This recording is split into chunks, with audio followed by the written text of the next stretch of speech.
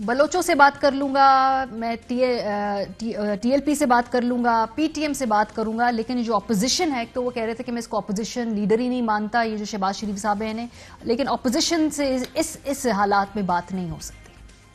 میں سب کو ساتھ لے کے چلنے کے لیے تیار ہوں، جس کا نظریہ میرے سے نہیں ملتا مجھے کوئی فرق نہیں پڑتا، میں سب سے بات کرنے کے لیے تیار ہوں۔ ڈیموکریسی کا مطلب ہی ہے، پی ٹی ایم ہے، ٹی ایل پی ہے، جو بھی ہے دنیا میں، بلوچ ہے جو خوش نہیں ہے، سب سے بات کرنے کے لیے تیار ہوں، لیکن مجرموں سے میں اگر جس دن میں ان کو این آر او دوں گا، ان سے مفاہمت کروں گا، میں اس ملک سے اور اللہ سے غداری کروں گا۔ وزیر اعظم صاحب نے آلموسٹ تمام جو ٹاپکس تھے ان کو ایڈریس کیا۔ پی ایم ایل این کا جو انیشل رد عمل سامنے آیا وہ مریم نواز صاحبہ کی طرف سے آیا، اور اس خطاب کے بعد انہوں نے امیڈیٹلی ٹویٹ کی۔ ٹویٹ میں وہ کہتی ہیں کہ آپ کی دھمکیاں کہ اقتدار سے نکالا گیا تو مزید خطرناک ہو جاؤں گا، گیدڑ بھپکیوں کے سوا کچھ نہیں ہے۔ جس دن آپ اقتدار سے نکلے عوام شکرانے کے نفل پڑیں گے، نہ آپ نواز شریف ہیں جس کے پیچھے عوام کھڑی تھی، نہ ہی آپ بیچارے اور مظلوم ہیں، آپ سازشی ہیں اور مکافات عمل کا شکار ہوئے ہیں۔ تقریر پہ بات کرنے کے لیے ہمارے ساتھ موجود ہیں مظہر عباس صاحب، عامر ضیاء صاحب، سینئر صحافی تجزیہ کار، کراچی سے ہمیں دونوں جوائن کر رہے ہیں۔ مظہر صاحب آپ سے آغاز کریں گے، وزیر اعظم صاحب کے جو آج بیان میں ویسے تو بتدریج ہم نے یہ سارے اہم نکات ابھی دوبارہ ان کو سم اپ کیا، لیکن جو چیز سب سے زیادہ آج جس پہ ڈسکشن ہو رہی ہے اور جو سب سے زیادہ بولڈلی ابھر کے آج کے تقریر میں ان کا بیان ہے وہ یہ ہے جس پہ وہ کہہ رہے ہیں کہ اگر مجھے نکالا گیا تو پھر میں سڑکوں پہ آؤں گا اور میں بہت خطرناک ہوں گا۔ یہ وہ کسے کہہ رہے ہیں؟ سب سے پہلی بات تو یہ کہ یہ ایڈریس کس کو کر رہے ہیں، دوسرا یہ کہ کیا اپوزیشن میں عمران خان زیادہ خطرناک ہوتے ہیں ایز کمپیئر ٹو حکومت؟ شکریہ ماریہ۔ دیکھیے وہ مجھے کیوں نکالا سے اگر مجھے نکالا تک کی کہانی جو ہے وہ ہماری پاکستان کی سیاست کا حصہ رہی ہے، لیکن مجھے نہیں پتا عمران خان صاحب کو یہ کہنا کیوں پڑا۔ یہ امپورٹنٹ بات ہے، مطلب وہ انہوں نے بظاہر پورے مجھے جو گفتگو رہی اس میں وہ پر اعتماد نظر آئے۔ انہوں نے اپنے اقدامات کا بھی ذکر کیا کہ جو وہ اقدام کر رہے ہیں ان میں سے بہت سے پازیٹیو اسٹیپس بھی ہیں، اس میں کوئی شک نہیں۔ دو باتیں مجھے بہت تعجب، ایک تو یہی بات کہ میں زیادہ خطرناک ہو جاؤں گا اور میں تمہیں سڑکوں پہ جو ہے میں بتاؤں گا میں کس طرح کا اپوزیشن لیڈر ہوں، وہ میرا خیال ہے وہ باڈی لینگویج ان کی درست نہیں لگ رہی تھی۔ دوسرا وہ انہوں نے اس ڈیبیٹ کو وہ ہمیشہ وہ ایک ڈیبیٹ کو کلوز کر سکتے تھے صدارتی الیکشن کے حوالے سے، جب سوال کیا گیا تو اس کا جواب نہیں دیا انہوں نے۔ اب اگر وہ اس کا کیٹیگوریکل ایک جواب دے دیتے کہ وہ پارلیمانی طریقے سے آئے ہیں پارلیمانی الیکشنز کے اور وہ اس پہ یقین رکھتے ہیں، تو یہ ڈیبیٹ ختم ہو جاتی، یا ایک نیا رخ لے لیتی، یا اگر وہ اپنا ذاتی رائے بھی دے دیتے کہ جی میری ذاتی رائے میں صدارتی الیکشن کے بارے میں بھی سوچنا چاہیے، تو ایک کم سے کم ایک چیز کلیئر ہو جاتی۔ تو میرا خیال ہے اس کو انہوں نے ویگ سا چھوڑ دیا، اس پہ کوئی بات ہی نہیں کی، تو مطلب یہ کہ وہ ڈیبیٹ کنٹینیو ہے تو کوئی مسئلہ نہیں ہے۔ صحیح۔ تو یہ جو چیزیں تھیں یہ مجھے وہ لگی۔ دوسرے یہ کہ جب وہ جوڈیشری سے انہیں وہ براہ راست نہیں کہہ سکتے تھے، لیکن لگا یہ کہ جوڈیشری سے انہیں بہت شکایت ہے۔ ہاں جی، اور وہ ویسے جب ان سے ویسے ملے صحافی تو تب بھی وہ کھل کے بات کرتے ہیں جو ان کی شکایات ہیں، اس حوالے سے میں جوڈیشری والے معاملے پہ اس پہ آؤں گی۔ عامر صاحب آپ کو آج وزیر اعظم کی جو ایک تو obviously وہ بڑے اگریسولی کافی عرصے سے جو بات چیت ہو رہی تھی کہ جی یہ اب جانے والے ہیں، تحریک عدم اعتماد آ جائے گی، پھر صدارتی نظام کا شوشہ، تو ان سارے ایشوز میں آج کا اس لیے خطاب یہ اہم تھا، اس کو بڑا اگریسولی وزیر اعظم نے آج جو ہے ان تمام ایشوز کو ٹیک آن کیا، غصے میں بھی لگ رہے تھے اور اگریسو بھی تھے بہت۔ یہ درست فرمایا آپ نے، مطلب میں مظہر کی بات کو آگے بڑھاؤں گا جو مظہر صاحب نے فرمایا تھا کہ پر اعتماد تھے، اور بہت ساری چیزوں کا جو کہتے ہیں نا کہ بڑا دو ٹوک انداز میں انہوں نے فرنٹ فٹ پر آ کے بال کو کھیلا ہے، جو بھی بال ان کو پچ کی گئی، چاہے وہ مہنگائی کے حوالے سے ہو، چاہے وہ احتساب کے حوالے سے ہو۔ میں ذرا سا فوکس کروں کہ جو ان کی سیاست کا میں سمجھتا ہوں ہمیشہ سے ایک بنیادی پتھر رہا ہے، بنیاد رہی ہے، وہ احتساب ہے، اور بہت سارے عقل مند لوگ جو ان کو مشورہ دیتے رہے مختلف وقتوں میں کہ وہ حزب خلاف سے ذرا سا نرم رویہ اپنائیں، ان سے ہاتھ ملائیں، لیکن آپ نے دیکھا کہ ان کی وہ جو وہاں پر ایک جارحانہ لائن اور لینتھ ہے بولنگ کی، وہ اسی طرح سے جاری ہے، اور میرے خیال میں یہی ان کی سیاست کی مضبوطی بھی ہے، اور جس کو بہت سارے لوگ کمزوری سمجھتے ہیں کہ اگر وہ اپنے محور سے ہٹ جاتے ہیں، اپنے اصل سیاسی بیانیے سے ہٹ جاتے ہیں، اور پھر وہ چیز جو بار بار میرے خیال میں